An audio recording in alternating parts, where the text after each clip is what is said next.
It's finally fall season. We're very lucky in the athletic department with everything that we've got going. I mean, Coach Newman Gonzales done a great job with our volleyball team competing for championships. I mean, Coach Gosson's here now, and he's going to leave right where Coach Franklin left off. I mean, he said he's got big shoes to fill, but you know what?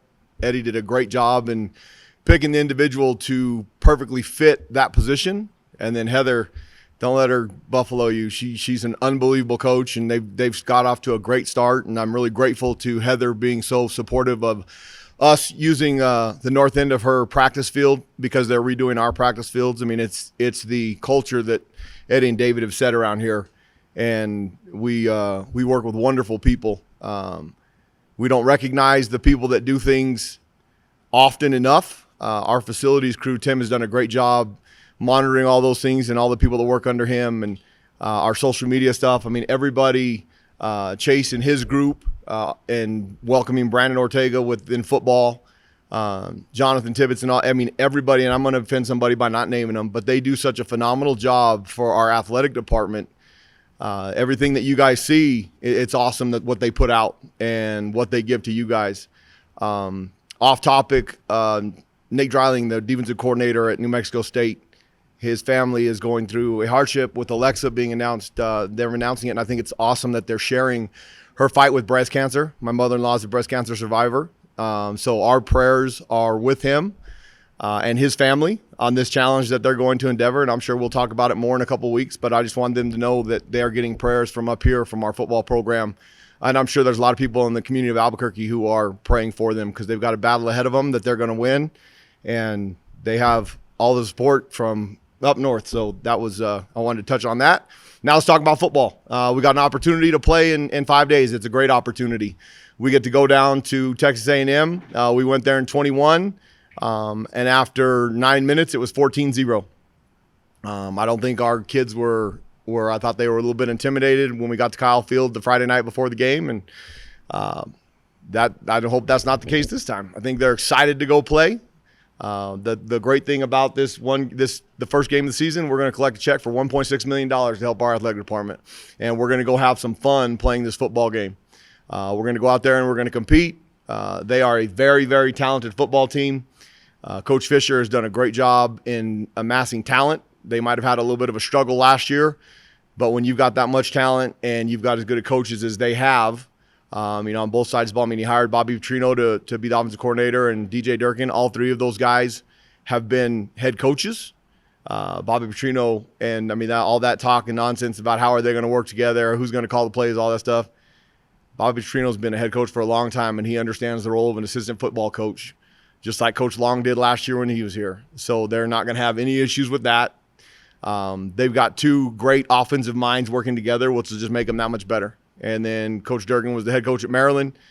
He's done a really good job. Last year they were pretty good on defense. They're really talented. I mean, up across the front, they're 6'4", 6'5", 290. They're twitchy. They're fast. They play. I mean, it's fun to watch them play on tape. They get after it up front.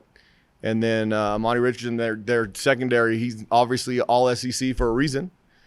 And then they announced quarterback Connor Wigman, who's a really good player, played really good at the end of last year, so he has some experience in a great league.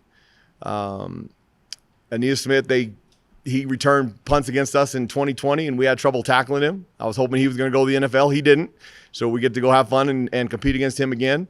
And then Amar Daniels, their running back, he is really, really patient, and he runs really, really hard, and he's downhill, and he's physical.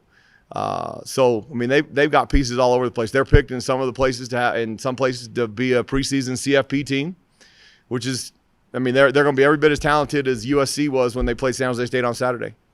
So what does that mean? That means it's a great opportunity for our football team to go compete against great football players.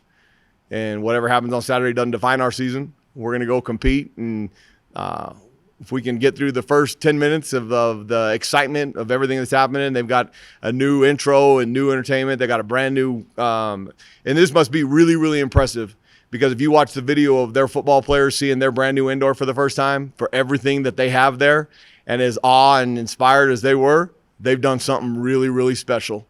And so that's pretty neat. So we'll get to see all that. And you can say all the cliches you want. They put their pants on one leg at a time just like us.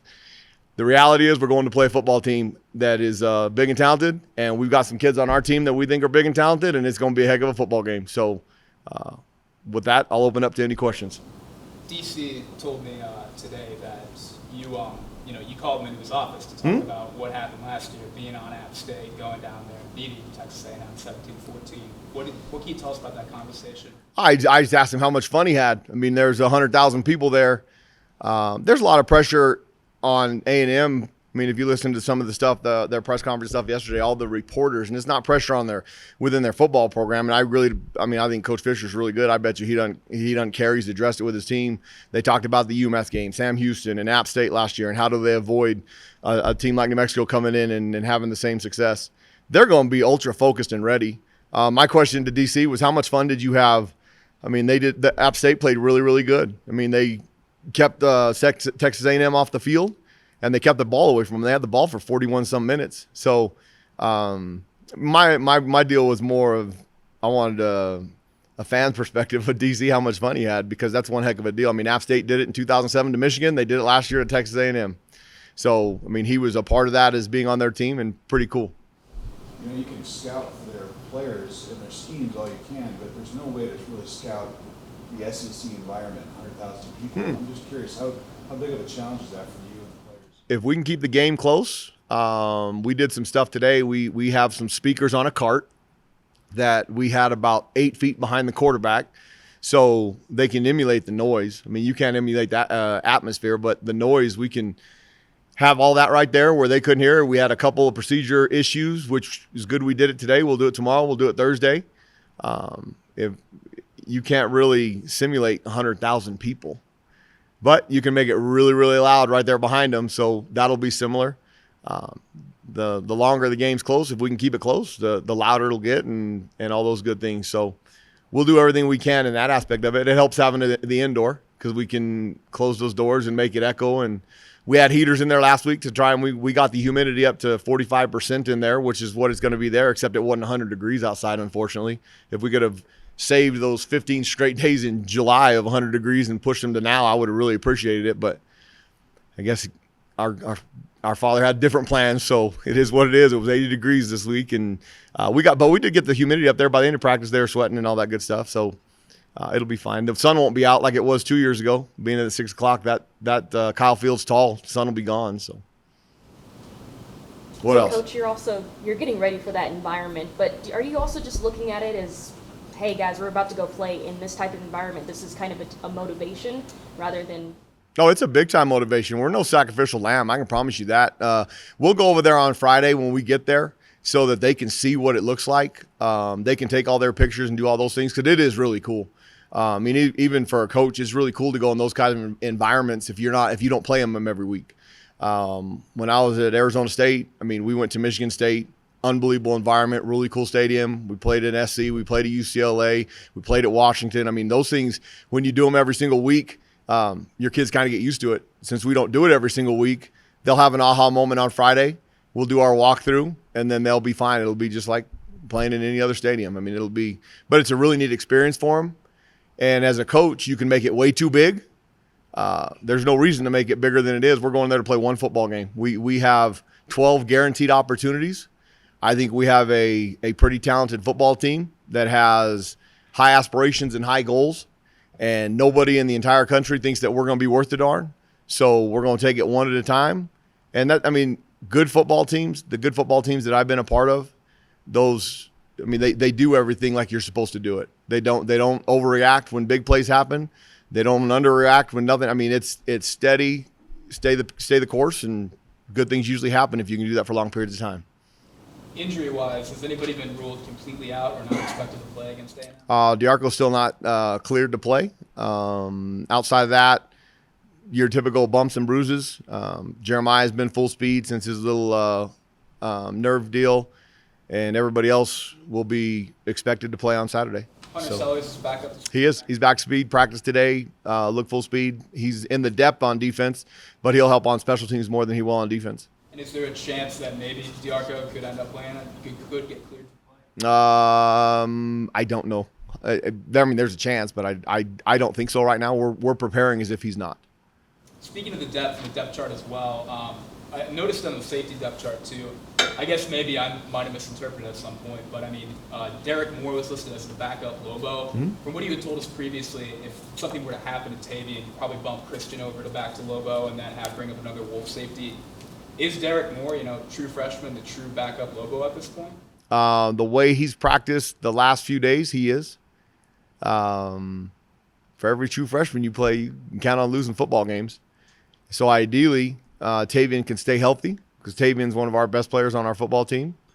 If he gets bumped and bruised, Derek can go in there if it's a long-term plan. I mean, we didn't have a long-term plan last year until Tavian got hurt and tore his ACL, and then A.J. Halsey stepped up as a true freshman. Derek Moore is getting most of the practice reps. Christian Ellis has played that position and practiced it through fall camp just to make sure that he had the feel and what goes on in there. But he's also proven to be one of our best players on defense. So he's got the opportunity to start. He can play both spots. Derek has come a long way, but Derek Moore is a freshman.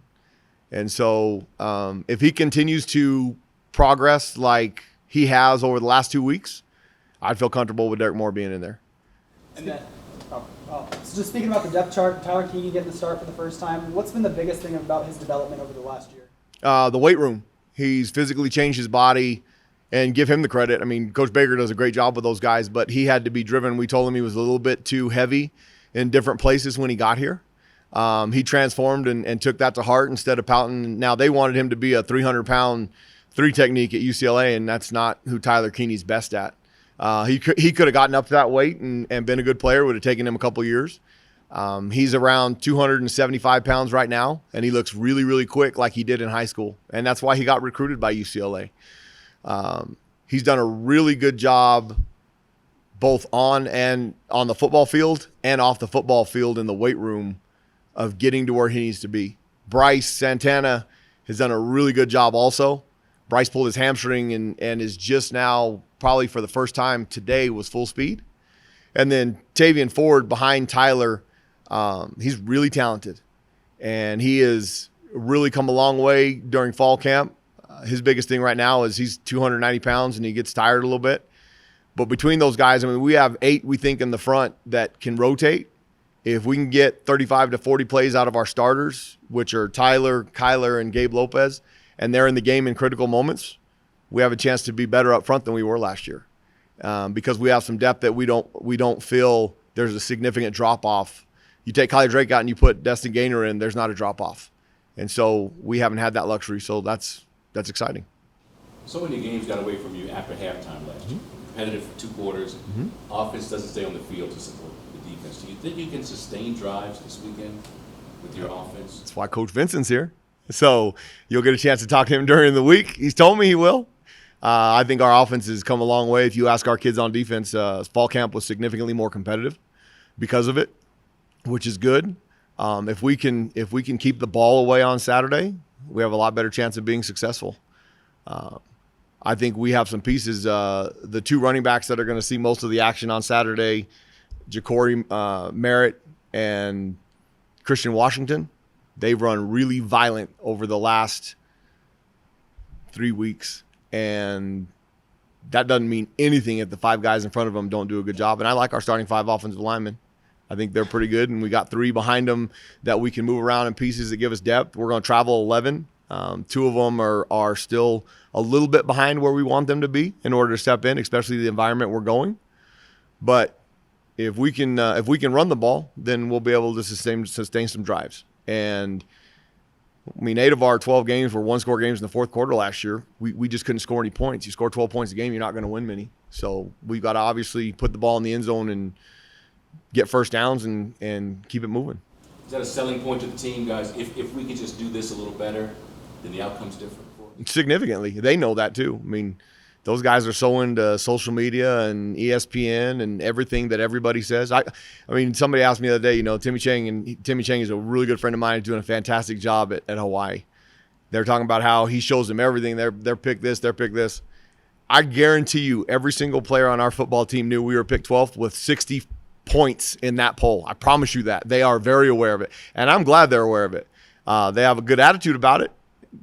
All that means nothing unless we go out there and lay an egg on the field. If we go out there and perform like this football has the potential to, then Nobody will talk about it. I'll remind everybody, but nobody else will talk about it. They know all those things, and they know that if we score more points, we're going to be more successful. If we score more points, then the defense is going to be better because we're not going to be on the field as long. I mean, all those things, they're very aware. We point them out, but we have a smart football team and a more mature football team than I anticipated going into fall camp, which is exciting. How excited are you to call plays again? You know what? You get into a rhythm during the game. I called plays during the game last year too. I mean, it was that hasn't changed. That was the one thing that being the head coach, when me and Coach Long conversed, if I wanted to do something, I got to do it. And the thing that Coach Long is, we've talked over the last. I talked to him quite a bit still because when I was gone at Arizona State, we compared notes as often as we could, more so as often as I could with him. And he's been unbelievable and was unbelievable during the season. Never questioned anything. So I mean that part of it's good, but there's not going to be a change from within our kids or what the expectation is or what they're seeing from the sideline. All those things. The game planning on Monday is a little bit different because we used to sit back there together. When I was gone, when I was in San Diego State, we were separate and then we'd come together. When I was at Arizona State, we did the same thing. When I was with Tony White, who's the defensive coordinator at Nebraska, we'd go separate and then we'd come together and compare notes. Last year, we'd sit together and do things. So we went back to putting a game plan together, and then we come together as a defensive staff and collaborate. Today was a big emphasis on a certain portion of the game plan. Tomorrow will be the same, and then Thursday we'll put it all together. And then on that note, is Coach Vincent going to be on the sideline or in the booth? Is who? Coach Vincent. Coach Vincent will be down on the sideline. Yeah, but myself, Coach Vincent, and Coach Revitt will all be down the sideline. Going back to the depth chart a little bit too, I'm assuming it's probably just an injury thing, but Andrew Henry was listed at the bottom of the running back depth. Has something changed that situation, or is it just kind of that high? No, his ankle sprain is still – today was probably the best that he's looked since still not 100%. He will go on the trip and have an opportunity if we get to him, but he's not listed on the bottom other than that's where he's been the last 2 weeks because he hasn't been able to practice. But he should be fine. I would guess he'll be 100% by the time we play New Mexico State. I would say it's going to be 2 more weeks before he's totally 100% ready to go. But he looked better today than he's looked the last 4 or 5 days. A couple of the oars, too, on the chart. One at right tackle between Travis Gray and Devin Smith, and then the other one between Trace and Magnus at the wide tight end spot. Can you talk about those a little bit and why those have kind of ended up being oars? Devin and Trey are depending on what we're doing within the game plan. I mean, they've both shown significant improvement. Devin got the flu and missed about 8 days and lost a significant amount of weight. Travis took advantage of that time and really made some progress, which is better for our football team. And then Trace and Magnus, they both do different things really, really well. So they are both starters. Depending on what we're doing and how we're using the tight end will be dependent on which one's in. The great part about it is you can't see Magnus is in the game and know we're not going to run plays that we only run when Trace is in there, and vice versa. Now, they do have a different skill set when it comes to certain things, but they can both do both things that both guys are good at. Magnus is 6'7". I mean, you can't teach that. I mean, that's recruiting. Trace's lower body has developed into a giant human being in his lower body. He's just stuck at 6'4". I mean, 2 years ago, if we were complaining about a 6'4", 250-pound tight end, I mean, that was a giant on our football team. Trace just kind of fits in the mix now, which that's a positive. But Trace is really, really athletic and can do some things, and that was our biggest concern is if he gets too big, he'll lose some of his mobility. He hasn't.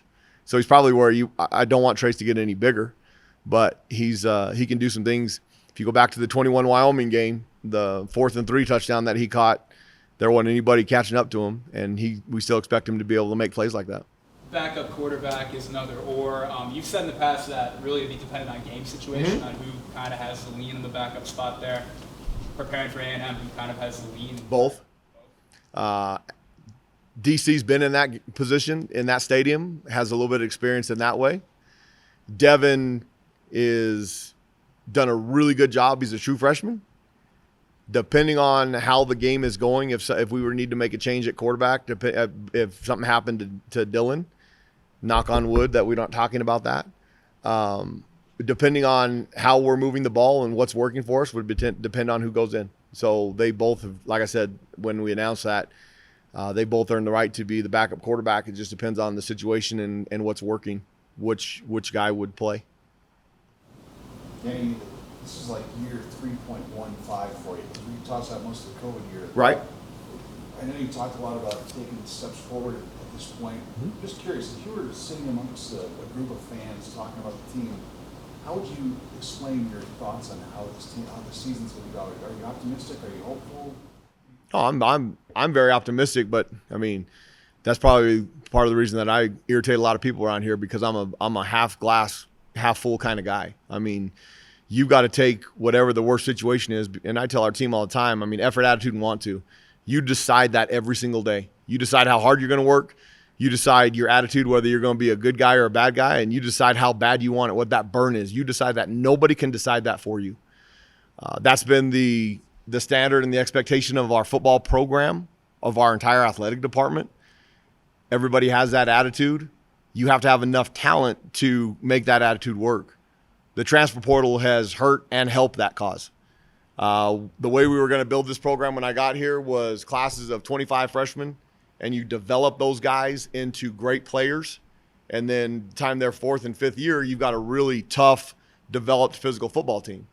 Well, year one, we lose our best running back. Year two, we lose our best linebacker and the best safety. I mean, those things, they changed the model of what we're doing. Well, the transfer portal, they took those guys, but guess what? We added 41 new faces because of it. And there's some really talented players in there that were probably more talented than we would have gotten out of high school and had to develop. So hopefully the development phase will go a little bit faster because they're a little bit more athletic, they're a little bit bigger, they're a little bit stronger. I mean, the young man from here that we developed, Cody, had a great game this past weekend. He was the Mountain West Conference Player of the Week. We developed him for 3 years, and look what he's turned into. They didn't used to be able to take him and leave. So we've got to continue to do that with a little bit more talented guy. I think Demetri Johnson steps into that role, and I'm excited to watch him at the linebacker depth. And then Ray and Alec in the middle. Cy Riley's been a staple for 4 years. He's one of the ones we talked about. We recruited a true freshman. I think Cy Riley's going to be one of the best linebackers in this league. So there's a lot of optimism there. Where the real optimism lies is when we have the ball in our hands. We have a quarterback that has the second most starts in our league behind Chevin Cordero, and Dylan has won multiple big-time games at this level. He when BYU was going on their run in 21, UAB beat them when they were 10-2 with Dylan at quarterback. So when I was at San Diego State and we played Coach Vincent's offense twice, we had better players than they beat us. So we got out-coached, so we did a great job doing that. I think there's a lot of optimism with what we have at the skill positions that we have not had around here. I mean, I listen to and all the coaches that say they don't listen to this nonsense, they do. I listen to every single one of you guys. I read every single article you guys write. One is being a Lowell fan. Two is being a human being. I listen to JJ Buck every single morning that we're not doing stuff. Talk about we don't have any dynamic skill players. Heard it for 3 years. He ain't lying. He ain't wrong. We had one. Luke Weissong wasn't able to do it by himself. Well, I think we're going to give JJ a whole bunch to talk about. DJ Washington is pretty talented. Caleb Medford's pretty talented. Jeremiah Hickson's pretty talented. Luke Weissong will have a lot of that pressure taken off him, so he's pretty talented. So I think we've got some guys that Dylan can throw it to. We've got some guys in the running back room between Bill and Christian and Andrew and Zach Vigil and Sherrod White, Dorian Lewis. I mean, all those guys are very, very talented and could do different things very, very well. All those things are all great and they're all good and they'll be fun to talk about, but they won't be worth a darn if the five guys in front of them don't play good. And we finally have a 6'5" tackle in J.C. Davis on the left side that's 320 pounds, that's athletic and can move. Our left guard, Tito Stafford, the transfer from Alabama State, he's 6'5". He's 320 pounds. He's probably about 335 pounds. He still needs to lose some, but he can run around like an athlete. Colin James has done a phenomenal job at center. He's 6'4", 315 pounds. Our right guard, Issei Matatuia, he's 6'4". He's the shortest of them, and he's 6'4", 335 pounds. And then G.J. Wingfield at 6'5". We finally have guys up front that look the part, and they're getting better every single week because the guys behind them are good enough to push them that if they don't come with their A game every single day, they aren't going to be the starters. Somebody else will move right in front of them. See, Colin James had nobody behind him last year that was threatening him playing. And if you're not a elite Michael Jordan type guy, you're not going to push yourself every day to the max unless you have somebody pushing you from behind. The elite ones do. So those 5 guys play good, then we'll have a bunch of smiles around here. If those 5 guys don't play worth a darn, then we're going to have the same issues we had. And I like those 5 guys. I mean, it's been a struggle with those 5 guys in the past 3 years. I like those 5 guys, what they look like and how they're physically playing. On those 5 guys, regarding the offensive line, you're more positive. Cam Blankenship is he's admitted he's a little bit more pessimistic. That's just kind of because he's around it every day and it's his responsibility. Can you talk about the job that he's just kind of done leading that unit in particular since he's gotten here? I think he's done a really good job. I think that room had a high expectation before he got here and the standards and what they were expected to do. So the older guys in that room, when Cam came in and laid down, hey, this is how we're going to do it, they had no problem with his expectation. Were things a little bit different than what was done before? They were. His coaching technique is different, which you adapt to whoever's coaching you. Sometimes you're going to like it, sometimes you don't. I think the guys in that room have really liked what they're doing. I think he's done a really good job developing them. We'll see on Saturday. I mean, I know he's nervous.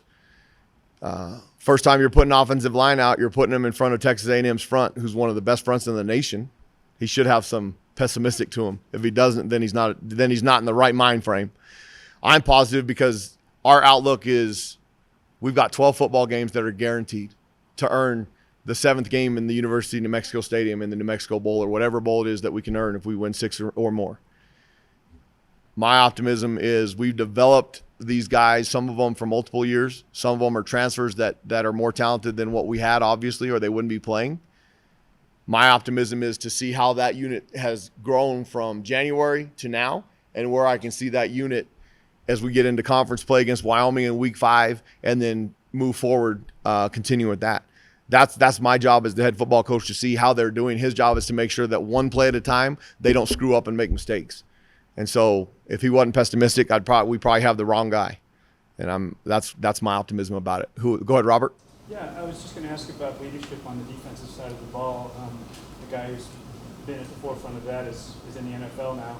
And how has that come along? And who are the players on the defensive side that have stepped up to fill? The 3 biggest voices over there, no doubt, Tavian Combs, who was one of our vocal leaders last year, even after he got hurt. You have to be a pretty special person to be going through ACL surgery and still holding your teammates to a high demand. Cy Riley, who doesn't say a ton, but leads with leadership, and when he does say, they all listen. And then the 2 in the middle, Alec Marenko and Ray Luatele. Ray's quiet, but Ray plays the way you want a leader to play, and Alec likes to hear himself talk. So Alec has no problem telling those guys when they're doing something wrong, when they're not doing what the expectation is around here. Those 4 voices have been solid on defense. And the great thing is, Jarek and Tavian were roommates. Tavian was still Jarek is a great player, and I hope he doesn't get cut today by the Seattle Seahawks. I have a great feeling for him. They got to cut 30 players today. They've cut 20, and he's still on the list of not being, so that's awesome and outstanding. Unless I missed something, you're smiling. Well, they waived Joey Blunt, which is that's a big deal for Jarek Reed then, because he was the 4th safety, and they probably only keep 4. But Tavian still was the most powerful voice in that room. Now, they were roommates, and I'm sure Jarek at the house was probably the alpha male. He acts like it.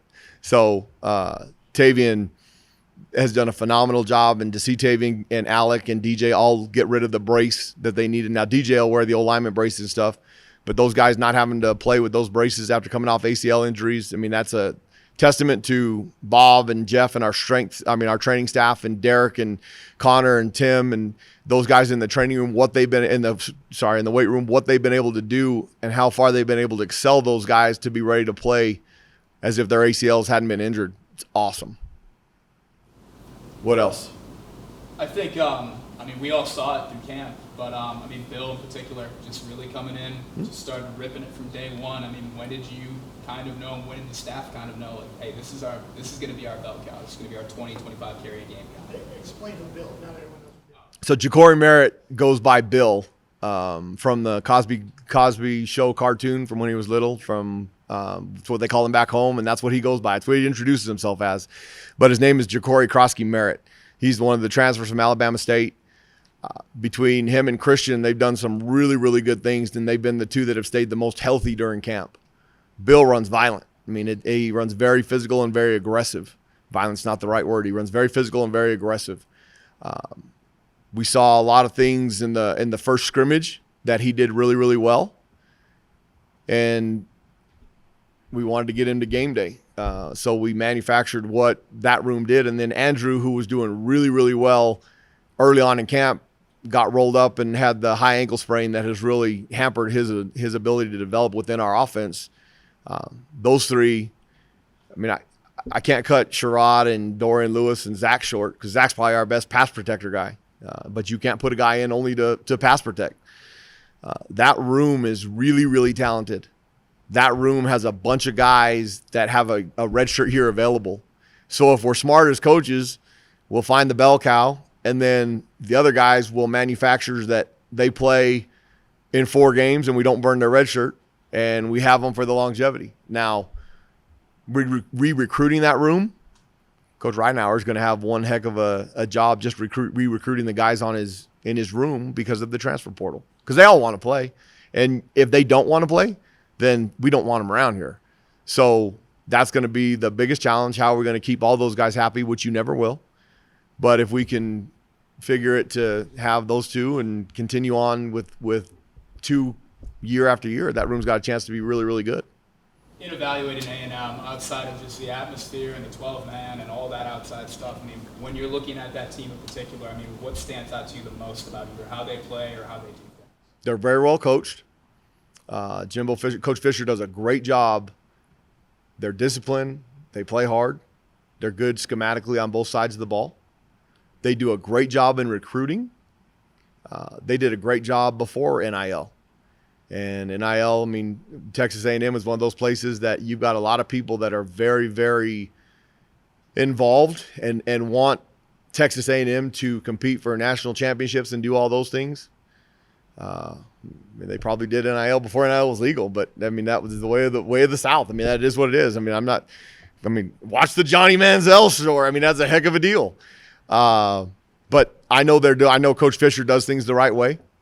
And having some of that last year, having experience now on how to deal with that, they'll be better. They are super talented. There's a definite reason that they're talked about as being a potential CFP team because they have enough talent. They've had top 5 recruiting classes the last 4 years, so they have amassed a ton of talent. So it's an unbelievable opportunity for our football team to go and play against all the guys that they hear about on ESPN and hear about all those things. And I mean, I'm really excited. I said it 2 years ago. I can't wait to go back to College Station. And I'm as excited to go back as I was when we left there. Anything else? Yes, Robert? What are Dylan's best leadership qualities as a quarterback? He's a winner. I mean, that's first and foremost. He's got a very calm presence when he talks to the offensive guys. When they're moving the ball or having success, anytime they had success, just listening to him, which during spring and all that stuff would irritate me because I'm standing back there and I'm on the other side of the ball during spring. We're all on the same team now. Listening to him talk to the offensive line and listening to him talk to those guys in the manner and the message that he delivers, it's been a long time since I've been around a quarterback like that. And there's a reason that he's been successful. And there's a reason that the guys that are with him want to play as hard as they do. It's really fun to watch, and we got to find a way to keep them healthy. Those 5 guys up front have a big job because if we keep them healthy, Dylan's got a chance to be really good. I mean, he'll be one of the best quarterbacks in this league. And the best thing is nobody's talking about him, which is exciting. Our team as a whole, I think it's the closest that they've been. And the fact that you have 41 new guys and you can say that is really cool. They hang out together a bunch. They do a lot of things together. Now, we tried to manipulate that by making them do a lot of things together and actually ended up liking each other, which is pretty cool. We've gone whitewater rafting, had them over at our house swimming and paintball and dodgeball and bowling and kickball. I mean, you name it, we've done it. And now they do it by themselves. And when you have a group of guys together and you have a D lineman, a wide receiver, and a kicker hanging out and they're having a whole bunch of fun, and those guys usually never, ever hang out together, you've done something right. And so that'll help us when games are close, and we plan on playing in a bunch of close games. If you're willing to fight for the guy sitting next to you, you got a lot better chance than if you don't even know who he is. So there's some excitement and optimism there. Coach, getting back to Jared. Got a lot of snaps in the Seahawks preseason, ton of snaps. Finished well with a strong game the other day. I think 6 tackles for loss. He was a 6th round pick. So there's something that teams thought he did not have. Yet here he is maybe later today making the Seahawks roster as a late round pick. What is it that he did have that you believe, as his former coach, showed that team throughout the offseason and preseason? I love Jarek Reed. We had a very different view on how he was going to get to where he wanted to get when I first got here. And he's a stubborn young man, which is a positive because he has high beliefs in his ability. He's unbelievable football IQ. During the COVID season in Las Vegas, we had our ups and downs. But I'm a stubborn old man too. And I tried to explain to him, you've got a really bright future. And I've done this with a bunch of guys. And if you just trust the process, you'll have a chance. I'm not taking any credit for Jarek Reed making the NFL or doing that. I have a plan with a lot of guys that have his talent that we've had great success with. Jarek Reed did not start the last 2 games that we won in Las Vegas in 2020 because he was stubborn and he didn't do things the way we wanted him to do them. And he very easily could have packed his bags and left in the area of the transfer portal in 21, and he didn't. Mostly he didn't, had nothing to do with me. New Mexico is the only school, and I wasn't here when they offered him. New Mexico was the only school that gave Jarek Reed an opportunity to prove that he could play level at the Division I level. So he has some loyalty in himself. We had a great conversation about, look, if you do things the right way, you're going to be a great leader on this football team, and you're going to open up doors that you never have any idea. Whether it's football, whether it's he's very charismatic, he's got a degree in management, he'll be able to be successful after football because football ends on football's terms, not normally on yours. What Jarek Reed doesn't have and why he went in the 6th round is Jarek Reed is 5'9.5", 5'10". He's gonna get mad. He's 5'10". Okay, he's not 6 feet tall, but he's 4.4 speed. He's as strong as anybody I've ever been around. He can clean 350 pounds. He can squat 600 pounds. He is as tough as they come. It doesn't matter what he goes through. He was one of the ones we talked about. That there was no matter what he did, he wasn't going to lay down on the field. He's going to find his way to the sideline if he got bumped, nicked, and bruised. He knew how to take care of his body between weeks to make sure that he gave himself the best opportunity to be successful on Saturday. So he's doing the same thing up there. He was always in the meeting room. He was always asking questions. He always wanted to know what was next. And so Tavian has followed, like Robert asked, Tavian has followed right in his steps of how is he going to be a great player? How are those guys being leaders now that Jarek is gone? Well, Tavian is doing all the same things that Jarek Reed did when he was here. That's what's going to give Jarek Reed a chance to make it in that league. Now, Jarek Reed is also in a perfect position for someone that got drafted in the 5th, 6th, or 7th round. Pete Carroll, who I've talked to several times because, they took Nat Barry, they took Eric Pinkins when we were at San Diego State at safety. They took Jarek Reed now because he knows how those guys are coached. He knows the expectation. Had great conversations, and I told him from the very beginning, I absolutely love this kid. He will fit in with what you guys do. He plays the right way. He does things the right way. But all that doesn't matter if Jarek doesn't do everything that I talked about that he does to give himself a chance because he's not 6'2". And that's what that league wants. They want a safety that's 6'2", 215 pounds. So when you don't have some of the tangibles they have, you have to be extra special. And I think Jarek Reed is. And that's what's going to give him the chance to be successful. And if he doesn't make it through the cut today, he'll be on a practice squad and he'll find himself because of the things that he does on special teams. And that's a big change on our team is all the guys that in the past couple of years that thought, and I'm going to pick on Joey now, Noble, who's one of our GAs, our best players had this idea that special teams is, well, we got other guys for special teams. I need to focus on If you want to make it that league, you better be good on everything you do because on Sundays, they only have 43 active players. That's not even too deep because you got 4 specialists or 3 specialists and a backup quarterback that do not see the field. So now you're only down to 39 guys that play. So every single one of those guys play on special teams. They better make themselves valuable if they want to stay in that league. And as a coach in that league, if if the players feel that you service them and give them the ability to stay in that league, they're going to listen to everything you say. And Pete Carroll has obviously earned that those guys will stay in that league as long as he's continuing to coach them, because he gives them the best opportunity as long as they don't grow out of the ability by getting old and getting washed up.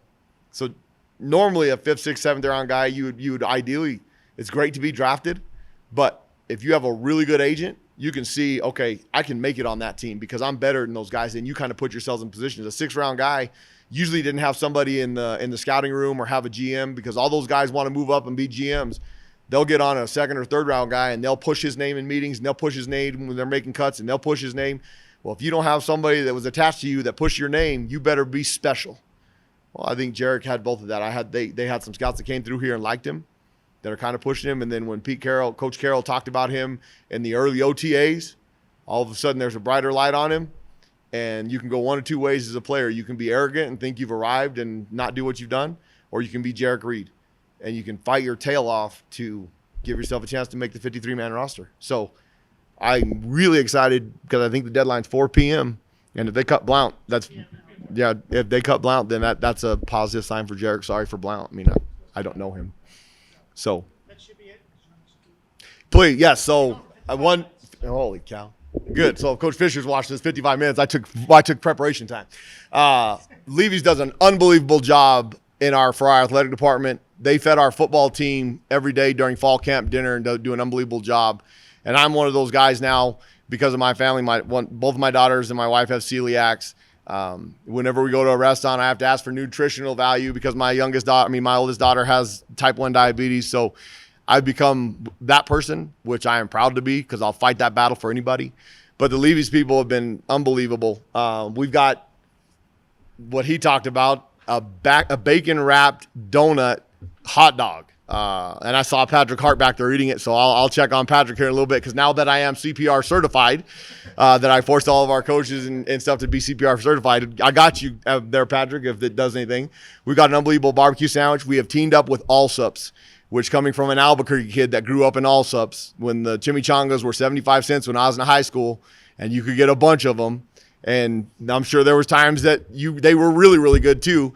But there's going to be in all of our concessions there. The pizza, we had green chili pepperoni pizza. We had an unbelievable barbecue sandwich. The green chili smothered cheese french fries. All those things are going to be available in all of our concessions for both football and basketball. They do an unbelievable job. They'll be all out. I mean, we're going to have food trucks also. But this stuff, go get in line and get it. And we're going to have more people because more people want to work now. We'll have more people that will work the concessions so the lines won't be as long. And go take advantage of what they're putting out there for us. I mean, they made my wife an unbelievable salad today because that stuff didn't have gluten. All that stuff I talked about had unbelievable gluten, which is good. So enjoy it. I'm excited about our football team, and I'm excited about our football season, and I'm really excited about all the people. Sorry that you guys had to stay for so long, 55 minutes. Huh? If I took an hour of Coach Fisher's time, then we'll be better on Saturday. All right, thank you. Go Lobos.